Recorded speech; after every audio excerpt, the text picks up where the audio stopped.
O dia nasceu sob névoa espessa, cobrindo as casas de madeira e os telhados curvos de Konoha.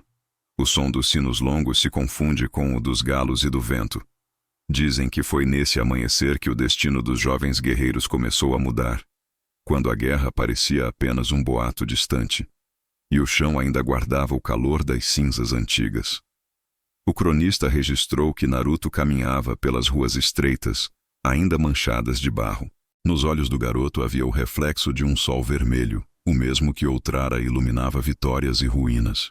Sakura segue de perto, suas mãos cobertas por poeira e esperança, o olhar fixo na torre onde os mensageiros exilados trazem notícias do norte. Os campos de treino eram úmidos, o cheiro da terra era forte, e o ar pesado de presságios. O vento muda de direção, disse Kakashi, ajustando a máscara rasgada pela brisa fria. Ele observava os jovens com a calma de quem já vira o nascer e o morrer de muitas ilusões. Naquela manhã, Sasuke ainda não retornou. Havia rumores de que caminhava pelas margens do País do Som, onde rios corriam sobre pedras escuras e guerreavam contra o próprio tempo. Itachi, por sua vez, permanece uma sombra em silêncio, nome sussurrado nas reuniões noturnas, entre velas tremulantes e vozes de medo. Entre a névoa, o narrador conta que o treinamento começou ao primeiro toque do tambor.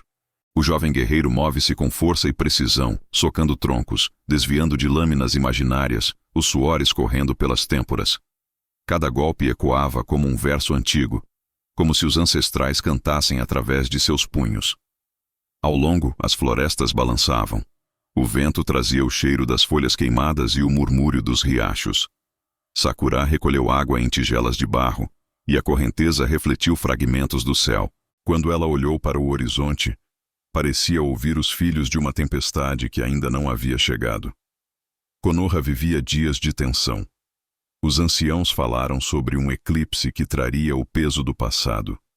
Diziam que as feridas invisíveis voltariam a sangrar, e que os selos antigos começavam a se romper nas paredes esquecidas dos templos. Naruto, ao cair da tarde, subiu a colina do vento para observar o pôr do sol. O narrador descreve seu semblante, marcado pela dúvida, pela lembrança de uma promessa feita há anos. Um dia, todos compreenderão o que significa permanecer fiel, pensou ele, enquanto as sombras das montanhas engoliam o vilarejo. À noite veio o frio. Os passos das sentinelas ecoavam o medo contido. O pergaminho da última defesa estava sobre a mesa central, guardada pelas mãos de Kakashi. Nada disso é acaso, disse o mestre, olhando o fogo devorar metade do mapa. O vento soprou pelas janelas abertas, espalhando braços pelo chão. Sakura apagou as chamas com tecido úmido. Foi então que o boato se confirmou. Sasuke havia retornado, trazendo o peso de um olhar desconhecido. Suas roupas estavam sujas, e a marca de poeira sobre o pescoço denunciava horas de fuga e confronto. Ele apresentou propriedade diante dos companheiros, enquanto o cronista descreveu o que poucos ousaram sentir, a mistura do reencontro e da distância. Naruto se moveu devagar, sem palavra alguma. Nenhum gesto de reencontro foi feito, apenas o som do vento entre as folhas. E pela primeira vez, entendeu-se que aquela história não seria escrita com vitórias, mas com cicatrizes. O tempo avançou. Chuvas caiu por dias sobre Konoha. Os riachos transbordaram, e os campos alagados refletiram o céu cinza. Entre treinos e reparos, os jovens escutavam relatos sobre um exército mascarado avançando pelas montanhas. O narrador descreve corpos cobertos por mantos de cinza, olhos ocultos, passos silenciosos. Kakashi com especificação de defesa. Sakura distribuiu remédios e recolheu os feridos que chegaram das aldeias próximas. Naruto, por sua vez, liderou o reconhecimento do território. Não deixaremos que tomem o coração da vila, reunindo um dos guerreiros ao longo, mas o vento levou as palavras antes que alguém as ouvisse. Quando a batalha aconteceu, não houve grito. Apenas o estalar dos galhos e o choque metálico do aço. O narrador, em voz grave, conta que a noite parecia respirar como um animal ferido. Sasuke avançou primeiro, o olhar iluminado por relâmpagos. Naruto o melhora, os pés afundando na lama, o frio cortando a pele. Sakura, entre fumaça e pó, curava os que caíam sem nome. O campo tornou-se um espelho de relâmpagos. O cronista anota: a chuva lavou o sangue, mas não apagou o som. As sombras mascaradas recuaram, deixando rastros de fogo nos arbustos. E quando o amanhecer chegou, Konoha era meio silêncio, meio cinza. Kakashi caminhou entre as ruínas, coletando pergaminhos queimados. Itachi, vindo do norte, apareceu pela primeira vez sem disfarce. Seus passos foram lentos, quase rituais. O castigo não termina com a batalha, disse ele sem olhar ninguém. Naruto apenas o escutou, e no fundo compreendeu que o destino dos irmãos estava além da espada e da culpa. O narrador marca aquele instante como o ponto de inflexão. O frio se intensificou, e o céu tornou-se de chumbo. As folhas caíram dos galhos como lembranças desprendidas do tempo. Sakura coletou uma delas e guardou no manto, um pequeno símbolo do que ainda poderia ser salvo. Continua na próxima parte. A narração seguirá exatamente esse ponto para manter a coerência, e logo em seguida virão as 10 cenas cinematográficas ultra-realistas. O cronista prossegue. Conta-se que inverno naquele ano a neve chegou mais cedo. Recolheu-se sobre os telhados, silenciando até os mesmos sinos da torre. As trilhas desapareceram, e cada passo virava um esforço de lembrança. Konoha parecia suspensa entre o mundo dos vivos e o dos sonhos. O jovem guerreiro subia diariamente até o cume do monte, onde o vento nunca cessava. Ali treinava sozinho, enquanto nuvens baixas se abriam sobre o vale. As mãos cirurgiam traços de luz, de energia e cansaço. Do rosto, o suor misturado à neve. O narrador descreve. Em cada movimento havia raiva e piedade, esperança e culpa. Sakura observou por muito tempo. Entre suas mãos, pedaços de pergaminho e plantas medicinais. Anotava a ordem das respirações, um hábito dos curadores antigos, diziam os textos que ela estudava. Às vezes chamava o garoto de volta, mas o vento roubava as palavras antes que chegassem aos ouvidos dele.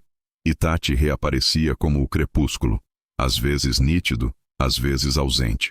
Quando conversamos, era em voz calma, sempre sobre o peso da memória. A história é um espelho rachado, disse ele certa vez, olhando o reflexo da vila nos lagos congelados. Olhar demais pode fazer o coração sangrar. Ninguém respondeu. Kakashi atendeu aos compromissos de defesa. Porém, o cronista nota que havia cansaço nos olhos do mestre. Passava as noites revisando relatórios e velas acesas, talvez buscando sentido entre as sombras das palavras. Enquanto o inverno passava, os ruídos da guerra diminuíram. Vieram dias de fuga. As crianças voltaram às ruas, e o som dos martelos substituiu o das espadas. Mas no coração dos guerreiros, a quietude parecia frágil, como gelo fino sobre rio profundo. Ao fim de uma tarde nublada, Sasuke observou o horizonte. Nada termina de verdade, pensou. O narrador menciona essa frase como um selo entre capítulos do tempo. Naruto, ao seu lado, não disse nada. Apenas coletei uma pedra do chão e segurou-a na mão cerrada, como se pudesse reter o instante. À noite, os 5 se reuniram sob a lua branca. Kakashi explicou que um antigo abrigo fora descoberto ao sul. Ruínas de templos onde selos eram apagadas lentamente. Talvez encontramos respostas, disse ele. A viagem começou ao romper da aurora. Caminharam por vales e colinas. O cronista descreve as alagadas, os bambuzais apresentados e os ventos cheios de areia. A chuva vinha e ia, lavando o cansaço, reacendendo memórias. Cada passo parecia ecoar sobre séculos de promessas. Quando alcançamos o templo, a paisagem se transformou em silêncio mineral. Pedras cobertas de musgo, pássaros balançando baixo. Sakura tocou os relevos das paredes e sentiu pulsar sob os dedos algo parecido com respiração. Naruto ajoelhou-se diante do altar principal. Se a fé significa continuar, então ainda acredito, murmurou o cronista, relatando sua expressão. Do interior do recinto surgiu um homem de manto escuro, um remanescente dos mascarados. Houve um breve confronto. Raios de energia cortaram o ar. O som parecia trovão dentro da montanha. O inimigo caiu e o silêncio voltou. Nem todos lutam contra pessoas, refletiu Itachi. Muitos lutam contra lembranças. De volta à vila, os meses seguintes correram lentamente. A neve derreteu, a poeira se atraiu e o sol queimou os campos. As flores reapareceram nas margens do rio. As mãos de Sakura, antes feridas, voltaram a curar. O narrador diz que o riso das crianças outra vez se misturou ao sopro do vento. Ainda assim, cada noite trazia o mesmo sonho. O som do tambor distante. O sinal da batalha que nunca cessava completamente. Konoha dormia, mas o passado velava sob o travesseiro do tempo. Certo dia, Itachi partiu rumo ao norte, sem se despedir. Deixou atrás de si apenas o rastro das rochas molhadas. Kakashi comentou o sumir na neblina e comentou: há destinos que só podem ser abandonados na solidão. O narrador descreve o fim dessa era com voz lenta. As folhas castanhas cobrindo os ocultos, o vento soprando poeira dourada sobre os campos. Os jovens guerreiros envelhecendo por dentro, mesmo de pé. E, acima de tudo, o eco da promessa que ficou no ar. A de que algum dia a paz deixaria de ser apenas intervalo entre lutas. Quando o sol de outono tocou os telhados, Naruto voltou ao poço onde o dia começara tantos meses antes. Girou a manivela, pegou o ranger da madeira. A água subiu limpa, refletindo o rosto dele e a amiga que se aproximava. Talvez tudo o que resto seja continuar erguendo o balde, disse o narrador. A imagem congelou. Dois heróis silenciosos, diante da mesma tarefa que dá sentido à vida. Assim termina o registro, não com trombetas, mas com respiração e continuidade. O cronista encerra sua pena afirmando que as grandes guerras nunca se apagam, apenas se lembranças tornam-se gravadas no corpo de quem sobreviveu.